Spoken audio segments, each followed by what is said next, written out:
আসসালামু আলাইকুম। এখন শুনবেন সংবাদ শিরোনাম। ইরান জুড়ে চলছে যুক্তরাষ্ট্র ইসরায়েলের তাণ্ডব। অভিযানের সমর্থন দিল মার্কিন সিনেট। ইসরায়েলি দূতাবাসে পাল্টা হামলার হুঁশিয়ারি তেহরানের। মধ্যপ্রাচ্যে আটকা পড়া বিমানের ২৮ ক্রু সহ ১৮৯ বাংলাদেশিকে নিয়ে দেশে এলো ইউএস বাংলার বিশেষ ফ্লাইট। শঙ্কা কাটল পরিবার স্বজনদের। দ্রুতই যুক্তরাষ্ট্রের বেশ কিছু অস্ত্রের মজুদ ফুরিয়ে যাবে ধারণা সমর বিশ্লেষকদের। মধ্যপ্রাচ্যের দেশগুলো থেকে পাল্টা আঘাতের শঙ্কা নিয়ে আন্তর্জাতিক অঙ্গনে আলোচনা। মধ্যপ্রাচ্য সংকটে বৈশ্বিক বাণিজ্যে অস্থিরতা, উদ্বেগ বাড়ছে বাংলাদেশেও। সংঘাত দীর্ঘায়িত হলে বিকল্প বাজার খুঁজতে হবে বলছেন ব্যবসায়ীরা।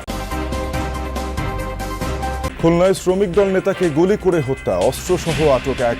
তালিকা করে চাঁদাবাজ অস্ত্রধারীদের বিরুদ্ধে অভিযান চলবে জানালেন স্বরাষ্ট্রমন্ত্রী। ঢাকা টাঙ্গাইল মহাসড়কে আবারও যানজটে ভোগান্তির শঙ্কা। নির্মাণ কাজের জন্য এলেঙ্গা অংশে যানবাহনের ধীরগতি। নির্বিঘ্ন হবে ঈদযাত্রা, দাবি পুলিশের। আসসালামু আলাইকুম। এতক্ষণ দেখছিলেন সংবাদ শিরোনাম, এখন দেখবেন বিস্তারিত। ইরান জুড়ে ভয়াবহ তাণ্ডব চালিয়ে যাচ্ছে যুক্তরাষ্ট্র ইসরায়েল যৌথ বাহিনী। বুধবারও দেশটির একের পর এক গুরুত্বপূর্ণ সামরিক স্থাপনা লক্ষ্য করে হয়েছে হামলা। ইসরায়েলের সামরিক বিভাগ আইডিএফ এর দাবি, ইরানের নিরাপত্তা বিভাগের বেশ কয়েকটি শাখার সদর দপ্তর গুড়িয়ে দিয়েছে তারা। রেভলিউশনারি গার্ডস, বাসিজ ফোর্স, কুদস ফোর্স ও পুলিশের বেশ কয়েকটি ইউনিটের কার্যালয় ধ্বংস করা হয়েছে। হামলার শিকার সাইবার কমান্ড সেন্টারও।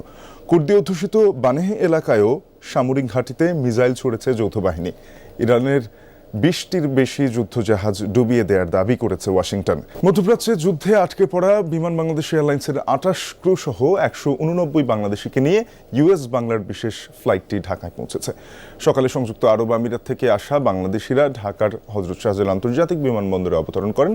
মধ্যপ্রাচ্যে চলমান সংঘাতে ফ্লাইট স্থগিত হওয়ায় সংযুক্ত আরব আমিরাতের দুবাইয়ে আটকে পড়েন তারা।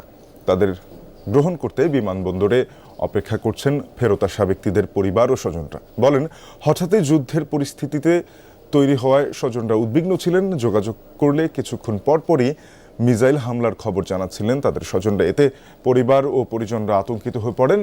ইউএস বাংলা এয়ারলাইন্সের এই ফ্লাইটের কথা জানতে পেরে গভীর রাতেই অনেকে বিমানবন্দরে চলে আসেন। এখানেই করেন সাহারিন। বিমান অবতরণের খবরে সবাই সন্তুষ্ট, প্রিয়জনকে নিরাপদে ফেরত পাচ্ছেন, এটাই তাদের বড় স্বস্তি। আমার আব্বুরা সেফলি ওখানে উঠতে পেরেছে এবং এখানে শুনছে নাকি ল্যান্ডও করে ফেলেছে। ওনার জন্যই দাঁড়িয়ে আছে এখানে সেহরি করছে। এখানে সেহরি করার পর এখানে আমরা ওনার জন্য অপেক্ষা করছি। আমার আব্বু এসে তার আমার মনটা খুশি লাগছে। অনেক টেনশনে ছিলাম, কারণ উনি তো আসার কথা। তারপরে যখন ওখানে গন্ডগোল হচ্ছে, বোমা হচ্ছে, তখন খুব টেনশন হচ্ছিল। টেনশন মুক্ত লাগছে, কিছুক্ষণ সময় লাগবে হয়তো। 10 দিনের বেশি যুদ্ধ চললে ফুরিয়ে যাবে যুক্তরাষ্ট্রের গুরুত্বপূর্ণ বেশ কিছু অস্ত্রের মজুদ। মার্কিন সমর বিশ্লেষকদের বরাতে উঠে এসেছে এমন তথ্য। তাদের দাবি, যুক্তরাষ্ট্রের সমর ভাণ্ডারে আকাশ প্রতিরক্ষায় ব্যবহৃত ক্ষেপণাস্ত্রের সংখ্যা সীমিত। ইরানের কম দামি মিসাইল ঠেকাতে এগুলো ব্যবহার হলে দ্রুতই ফুরিয়ে যাবে অস্ত্রের মজুদ। নতুন করে তৈরি করতে প্রয়োজন সময়। আর অন্যান্য স্থানে মোতায়েন অস্ত্র মধ্যপ্রাচ্যে সরিয়ে নিলে কৌশলগত ঝুঁকিতে পড়বে ওয়াশিংটন। টানা ৬ দিন ধরে ইরানের বিভিন্ন স্থানে হামলা অব্যাহত রেখেছে যুক্তরাষ্ট্র। মার্কিন প্রেসিডেন্ট ট্রাম্পের দাবি, যতদিন সম্ভব ইরানে এভাবেই হামলা চালানোর সক্ষমতা রয়েছে দেশটির। মার্কিন সমর ভাণ্ডারে অস্ত্রের মজুদ প্রায় সীমাহীন। এদিকে কিছুদিন আগে মার্কিন প্রতিরক্ষা বিভাগ পেন্টাগন থেকে ফাঁস হওয়া তথ্যে উঠে এসেছে ভিন্ন চিত্র। বলা হচ্ছে, ইরানের ওপর হামলা 10 দিনের বেশি চললে যুক্তরাষ্ট্রের বেশ কিছু গুরুত্বপূর্ণ ক্ষেপণাস্ত্রের মজুদ কমে আসতে পারে। বিশ্লেষকদের মতে, ইরান যুদ্ধ অব্যাহত থাকলে সবচেয়ে বেশি ঘাটতি দেখা দেবে থার্ড আর পেট্রিয়টের মতো আকাশ প্রতিরক্ষা ব্যবস্থার ইন্টারসেপ্টর মিসাইলের মজুদে। একটি থার্ড ব্যাটারিতে মোট 8টি মিসাইল থাকে। এমন মাত্র 9টি থার্ড এয়ার ডিফেন্স সিস্টেম আছে মার্কিন সমর ভাণ্ডারে। তাছাড়া উন্নত এসব অস্ত্রের নির্মাণ ব্যয় ইরানের সস্তা মিসাইলের তুলনায় অত্যন্ত বেশি। নতুন করে তৈরি করতেও বেশ সময় প্রয়োজন। বর্তমানে যে হারে ইরানের মিসাইল প্রতিহত করতে হচ্ছে তা অনির্দিষ্টকাল ধরে বজায় রাখা সম্ভব নয়। নিশ্চিতভাবেই এটি দীর্ঘ সময় চলবে না, এমনকি কয়েক সপ্তাহে মজুদ ফুরিয়েও যেতে পারে। এমন পরিস্থিতিতে যুক্তরাষ্ট্র নতুন করে অস্ত্র উৎপাদন শুরু করতে পারে, অথবা বিশ্বের বিভিন্ন প্রান্তে মোতায়েন অস্ত্র মধ্যপ্রাচ্যে সরিয়ে নিতে পারে। এক্ষেত্রে সেসব এলাকায় ঝুঁকির মধ্যে পড়বে মার্কিন ঘাঁটি আর স্থাপনাগুলো। যুক্তরাষ্ট্রের কিছু অস্ত্র ইউক্রেনে রাশিয়ার হামলা মোকাবেলায় ব্যবহৃত হচ্ছে, আর কিছু অস্ত্র এশিয়া, বিশেষ করে ইন্দো প্যাসিফিক অঞ্চলে মোতায়েন রয়েছে। সেগুলো বর্তমানে ব্যবহার না হলেও ইন্দো প্যাসিফিকে কোনো জরুরি পরিস্থিতি তৈরি হলে এগুলোর প্রয়োজন পড়বে। এসব অস্ত্র সরিয়ে নেওয়া হলে যুক্তরাষ্ট্রের উদ্বেগ আরও বাড়বে। ইরানের বিরুদ্ধে চলমান যুদ্ধে অত্যাধুনিক যুদ্ধবিমান, মিসাইল সিস্টেম আর ড্রোন সহ 20টিরও বেশি আলাদা যুদ্ধাস্ত্র ব্যবহার করছে যুক্তরাষ্ট্র। ব্যবহৃত হচ্ছে B-1, B-2 bomber, F-35, F-22 সহ অর্ধ ডজনেরও বেশি যুদ্ধবিমান। মধ্যপ্রাচ্যের বিভিন্ন দেশে ইরানের হামলার পরও এখনো পর্যন্ত সরাসরি কোনো সামরিক জবাব আসেনি। এসব দেশের পক্ষ থেকে পাল্টা আঘাত আসবে কিনা তা নিয়ে বিশ্বজুড়ে আলোচনা চলছে। অনেকের মতে ইরানের বিরুদ্ধে পদক্ষেপ মানে ইসরায়েলের পাশে দাঁড়ানো, তাই আরব দেশগুলো সংযত। একই সঙ্গে হরমুজ প্রণালীর মতো গুরুত্বপূর্ণ বাণিজ্য পথ সচল রাখার চেষ্টাও করছেন তারা।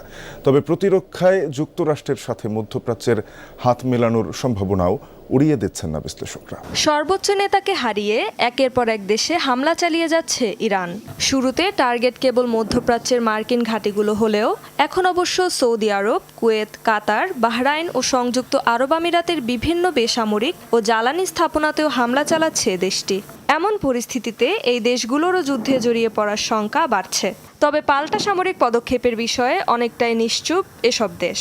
তাদের এই নীরবতার পেছনের কারণ নিয়ে চলছে নানা জল্পনা। বিশ্লেষকরা বলছেন, গাজায় ইসরায়েলি আগ্রাসন নিয়ে নীরব দর্শকের ভূমিকা পালন করায় এমনিতেই ব্যাপক সমালোচনার মুখে বিভিন্ন আরব দেশ।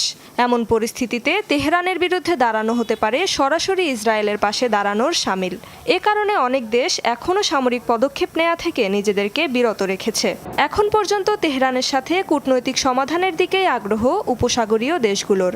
স্পষ্টভাবে জানিয়ে দিয়েছে যৌথ হামলায় ব্যবহৃত হয়নি তাদের আকাশপথ। বিশেষজ্ঞরা বলছেন, এর পেছনের আরেকটি কারণ মূলত নিজেদের অর্থনীতি ও গুরুত্বপূর্ণ সামুদ্রিক পথ লম্বা সময়ের জন্য বাধাগ্রস্ত না করা। তেহরানের হামলায় ব্যাপকভাবে ক্ষতিগ্রস্ত হচ্ছে মধ্যপ্রাচ্যের দেশগুলোর বাণিজ্য ও ভ্রমণ খাত। চাপের মুখে ওই অঞ্চলের গুরুত্বপূর্ণ তেল ও গ্যাস শিল্প। অনেকের ধারণা, কৌশলের অংশ হিসেবে এসব খাত বাধাগ্রস্ত করছে তেহরান, যাতে যুদ্ধ বন্ধে এসব দেশের পক্ষ থেকে চাপ দেয়া হয় ওয়াশিংটনের উপর। তবে কেউ কেউ মনে করছেন, এমন কর্মকাণ্ডের উল্টো ফল পেতে পারে ইরান।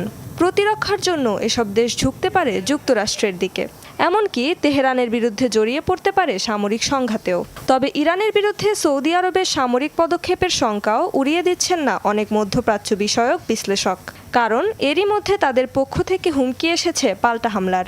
এর আগে ইরানে মার্কিন অভিযানের পেছনে কলকাঠি নাড়ার অভিযোগও ওঠে রিয়াদের বিরুদ্ধে। ইরানে হামলাকে কেন্দ্র করে বৈশ্বিক বাণিজ্যে অস্থিরতা তৈরি হয়েছে। উদ্বেগ বাড়ছে বাংলাদেশেও। জ্বালানি তেল নিয়ে অনিশ্চয়তা আছে। সুয়েজ খাল ও আরব সাগরের মতো নৌ রুট সীমানায় থাকার কারণে রফতানি বাজার নিয়েও শঙ্কা কাটছে না ব্যবসায়ীদের।